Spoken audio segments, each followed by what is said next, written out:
Bienvenue dans le magazine What's Up in Paris du mois de juillet 2017. Mensuel, il est dédié à tout ce qu'il faut vivre, voir, écouter et faire à Paris. Alors restez avec nous et découvrez grâce à What's Up in Paris une sélection des incontournables du mois de juillet 2017. Avis aux connaisseurs. Paris quartier d'été fait peau neuve. Après 27 ans de bons et loyaux services, le rendez-vous estival change d'appellation et se nomme désormais Festival Paris l'été. Nouveau souffle donc pour cette institution de la capitale. Du 17 juillet au 5 août 2017, découvrez toutes sortes de spectacles, théâtre, danse, cirque, art de rue, concerts et rencontres, disséminés ici et là aux quatre coins de Paris.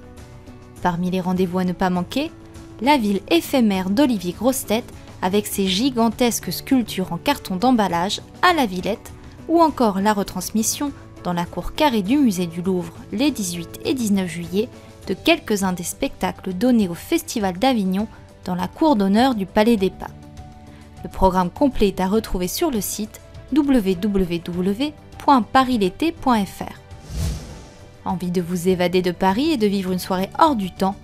Les soirées aux chandelles au château de Vaux-le-Vicomte vous attendent à 50 km à peine de la capitale. Chaque samedi soir jusqu'au 7 octobre prochain, vous pourrez profiter d'une visite nocturne et vous balader dans le château et son jardin illuminé de 2000 bougies. Un décor féerique sur fond de musique classique et avec peut-être une surprise à la clé. Un visiteur est en effet désigné pour déclencher le feu d'artifice chaque samedi soir. Pour une visite de jour, de nombreuses activités allant du parcours de croquet au jeu de piste, le tout sur le thème des fables de La Fontaine, sont également disponibles en famille les week-ends. Renseignements et informations www.vaux-le-vicomte.com. Besoin d'idées pour occuper les tout-petits? La Cinémathèque de Paris a tout prévu avec l'exposition Môme et compagnie. Pensé pour le jeune public, le parcours explore les apparitions des enfants au cinéma, de Kirikou à Harry Potter, mais permet aussi pour les adultes de redécouvrir les plus jolis rôles d'enfants dans les films réalisés par François Truffaut ou encore Jacques Demy, jusqu'au 30 juillet 2017. Pour les fashionistas, le musée des arts décoratifs célèbre à partir du 7 juillet les 70 ans de la création de la maison Dior en orchestrant une sublime exposition autour de son créateur Christian Dior. Cette immense rétrospective présente plus de 400 robes du couturier qui a révolutionné la mode d'après-guerre et insufflé un vent de liberté dans la garde-robe des femmes. Le mois de juillet sera aussi l'occasion de découvrir le Ballet national de Cuba qui se produira à la salle Pleyel du 6 au 20. Au programme, 2 ballets classiques, Gisèle et Don Quichotte. Le plus, il est possible d'assister à l'entraînement des danseurs sur la scène de la salle Pleyel le dimanche matin. Plus d'informations sur www.balletnationaldecuba.balprod.fr. Les réservations sont à prendre au 01 76 49 43 13.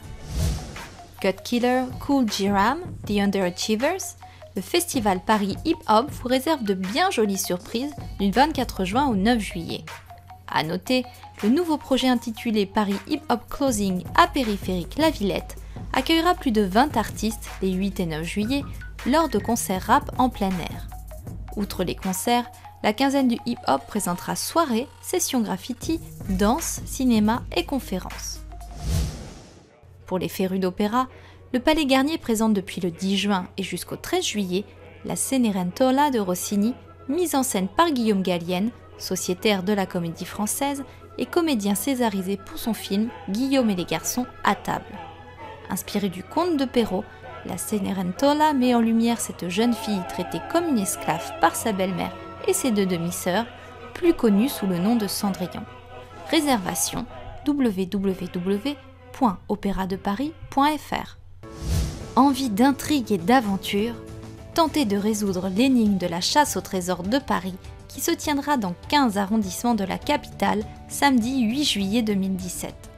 Le thème sera placé sous le signe du goût avec l'objectif de retrouver un célèbre chef, Guy Schloren, qui, drogué par son vil rival Henri de Vautour pour une sombre querelle de marmite, a mystérieusement disparu. Sur chacun des 35 parcours en version papier et des 8 parcours numériques, les 19 000 apprentis marmitons inscrits de 7 à 77 ans disposeront de 2 heures pour le retrouver. Les commerçants partenaires ou associations locales les aideront dans leur quête en leur fournissant des indices pour reconstituer le portrait robot du chef. Une fois récoltés, tous ces éléments leur serviront à décoder un dernier message les menant à Guiche-Lorraine. À savoir, plusieurs parcours seront adaptés aux anglophones, familles avec ou sans poussette, ainsi qu'aux handicapés. La participation libre, gratuite, est ouverte à tous. C'est quand Paris-Plage ? Du 8 juillet au 3 septembre, les plaisanciers pourront profiter d'une énorme piscine dans le bassin de la Villette, mais aussi d'une multitude d'activités parmi lesquelles des tournois de baby-foot, beach volley, séances de tai chi, ateliers de danse et une bibliothèque gratuite. Transat pour le farniente, brumisateurs, buvettes et glaciers seront également au rendez-vous. Autre nouveauté cette année, Paris-Plage se fera sans sable. Enfin, pour les amateurs de glace, sachez que Carte d'Or a ouvert une boutique éphémère au 18 rue de Turenne dans le 4e arrondissement. Les pâtisseries glacées sont imaginées par le chef Yannick Tranchant, mais vous pourrez aussi composer votre dessert à votre goût. À 2 pas de là, l'éclair de génie vous proposera au 14 rue Pavée ses barlettes glacées, enrobées de chocolat aux éclats de pécan, noisettes, framboises ou encore cacahuètes. Un délice facile à emporter et à croquer, on en salive d'avance. Bon mois de juillet à tous, rendez-vous le 1er août.